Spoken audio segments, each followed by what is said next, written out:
SIR আতঙ্কে SIR মানে জ্বরে কাঁপছে বাংলা। সামনে নির্বাচন, শাসক বিরোধী লড়াই চলছে।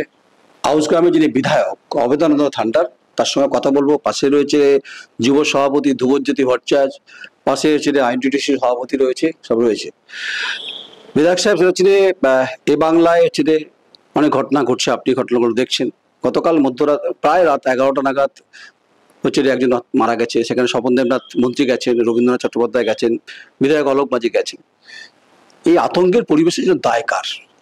দেখুন, এই বাংলার হচ্ছে কিন্তু সোনার বাংলা, এবং এই বাংলার মানে একটা ছাতার তলায় আমরা প্রত্যেকটি মানুষ আমরা মানে জাস্ট লাইক আমব্রেলা, মানে প্রত্যেকটি মানুষ অভিষেক বন্দ্যোপাধ্যায় এবং মমতা বন্দ্যোপাধ্যায় ছাতার তলায় আমরা বসবাস করি।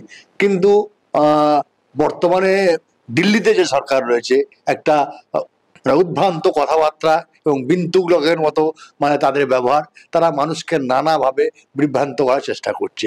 এসআইআর এই মানুষ এমনভাবে ভেঙে পড়েছে, কিছু আপনারা দেখছেন কোচবিহার, পানিহাটি, বীরভূম, বিভিন্ন জায়গাতে মানুষ আত্মহত্যা করছে এবং মানে বিষ খাচ্ছে। এই ধরনের মানে মানুষের প্রতি যারা ব্যবহার করে, এর জন্য পুরো দায়ী বিজেপি। আপনারা দেখেছেন আসামে যারা হিন্দুত্ব ধর্ম নিয়ে যারা তোমার রাজনীতি করে, তারা একটা সময় তারা আসামে তারা করছে, তখন জায়গাতে 80% হিন্দুদের মধ্যে যখন হচ্ছে, তখন তারা কিন্তু অর্ধেক রাস্তায় গিয়ে তারা এসআইআর তারা বন্ধ করে দিল। আপনি যদি দেখেন, ইলেকশন কমিশন অফ ইন্ডিয়ার গণেশ কুমারকে আক্রমণ করেছেন আপনার দলের নেতা অভিষেক বন্দ্যোপাধ্যায়, আপনি গণতান্ত্রিকভাবে করবেনই। আপনি দেখুন যে 2002-এর যে যখন হলো, তারপরে প্রায় 23 বছর পর বহু জায়গাতে, কুচবিহার, মাথাভাঙা, বহু জায়গাতে উত্তর চব্বিশ পরগনার বহু ভোটারের নাম নেই যারা ভোট দিয়েছে।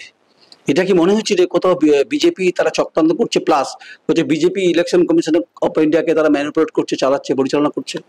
সে তো নিশ্চয়ই, কারণ ইলেকশন কমিশনার সে যদি নিজের মতামত নিয়ে চলতো, কারণ সে কি করবে না করবে তার আগেই বিজেপির নেতৃত্বরা তারা প্রকাশ্য জনসভাতে, প্রকাশ্য তারা প্রেসের মাধ্যমে তারা বলছে যে আমরা এতজনকে তাড়িয়ে দেবো, এতজন। নিশ্চয়ই যে বিএলও যারা যাবে, তারা যে একবারে মানে একবার সকলে কোনো রকম কোনো কথা না করে তারা কি ফর্ম ফিল আপ করছে, কাকে বাদ দেবে, তাদের প্রতি নিশ্চয়ই ইনস্ট্রাকশন আছে, এবং তারা কারা এখনো কিন্তু আমরা জানি না। তাই আমরা প্রত্যেকটি যারা বিএলও আসছে আর কি, বাড়ি বাড়ি যাবে, আমাদের অধিনায়ক অভিষেক বন্দ্যোপাধ্যায় বলে দিয়েছেন, তিনি যখনই যাবেন তখনই প্রত্যেকটি আমাদের বাড়ির মানুষ তাদেরকে জানতে চাইবে আপনারা আইডেন্টি কার্ডটা দেখি, আপনি কোন দপ্তরে কাজ করেন, এটা আমরা জানতে চাইবো, কারণ এগুলো আমরা নোট করে রেখে দেবো। অদূর ভবিষ্যতে কিছু হলে আমাদের দল তো নিশ্চয়ই হাইকোর্ট, সুপ্রিম কোর্টে যে তাদেরকে যে সহযোগিতা করার সে নিশ্চয়ই করবে। তো আমরাও এই ব্যাপারগুলোকে আমরা সচেতনভাবে আমরা মনে রাখবো। আমার আরেকটা প্রশ্ন আছে, সেই প্রশ্নটা হচ্ছে, আপনি ঠিকই বলছেন, আপনি নাম করে বলছেন না, আমি নাম করেই বলছি যে এ রাজ্যের বিরোধী দলনেতা শুভেন্দু অধিকারী, কেন্দ্রীয় শিক্ষা প্রতিমন্ত্রী ডক্টর সুকান্ত মজুমদার, বিজেপি রাজ্য সভাপতি শ্রমিক ভট্টাচার্য, আমি নাম করেই বললাম। আচ্ছা, এরা কি করে বলছে 1 কোটি বাদ যাবে, কি করে বলছে 1 কোটি 20? আচ্ছা, আমারও খুব প্রশ্ন, আমি অবশ্যই বিজেপিকে প্রশ্নটা করবো। আপনি বিঙে বিধায়ক, আচ্ছা কখনো এইভাবে হিসেব করে বলা যায় ইলেকশন কমিশন এটা করতে পারে, 1 কোটি 20 বাদ যেতে পারে, 1 কোটি 10 বাদ যেতে পারে? হচ্ছেটা কি? এটা তো মানে সেটাই তো আমাদের কাছে প্রশ্ন, আমরা তো সেটা জানতে চাই ওরা কিভাবে বলছে।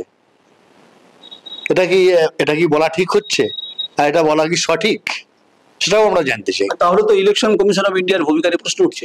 একদমই তাই, একদমই। হাউসগ্রামে যদি বিজেপি এই ধরনের মোকাবিলা করতে চায়, এসআইআর প্রশ্নে, অনুপ্রবেশের প্রশ্নে, যদিও রোহিঙ্গা এখানে ইস্যু নয়, তো বিধায়ক অবেদানন্দ থান্ডা তার যে টিম আছে এখানে বসে আছে, তারা গণতান্ত্রিকভাবে কিভাবে মোকাবিলা করবে? দেখুন, প্রত্যেকটি মানুষ কিন্তু মুখিয়ে আছে, যদি কোনো রকম ঝড়ঝঞ্ঝা হয় এই এসআইআর নিয়ে, আমাদের মানুষ একবার কঠিনভাবে আন্দোলনে নামবে। আচ্ছা, নির্বাচনে এখনো অনেকটা বাকি আছে, এসআইআর শেষ হবে জানুয়ারি শেষ, ফেব্রুয়ারি ফার্স্ট উইকে। একটা আমি রাজনৈতিকভাবে কথা, দলমত নির্বিশেষে নিরপেক্ষভাবে কথা বলার চেষ্টা করি, এটা আমার রোল বলতে পারেন। কিন্তু হাউসগ্রামের বিধায়ক অবেদানন্দ থান্ডা 2026-এ থাকবে, নিশ্চিত থাকুন, আপনারা লিখে রাখুন। অনেকে হয়তো যারা সমালোচনা তারা হয়তো বলবেন যে আপনি বললেন কি করে, আমারও তো 30 বছর চুল পেকেছে অনেক সাংবাদিকতার ক্ষেত্রে। 1 নাম্বার 2 হচ্ছে যে মোকাবিলা গণতান্ত্রিকভাবে করবে, বিধায়ক সাহেব করবে, থান্ডা সাহেব করবে, পিন্টু করবে, পিন্টু ডাকনাম পিন্টু, ধ্রুবজ্যোতি ভট্টাচার্য করবে, শামীম করবে, শান্তা রায়চৌধুরী, সবাই করবে, ফুল টিম করবে।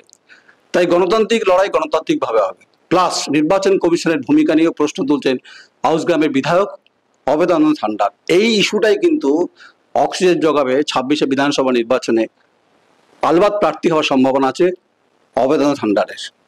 সময়ে আমি যা বললাম মিলল কিনা মিলিয়ে নেবেন। নমস্কার, আমি নয়ন রায়, আমার চিত্র সাংবাদিক সৌমিত দফাদার, আউসগ্রাম।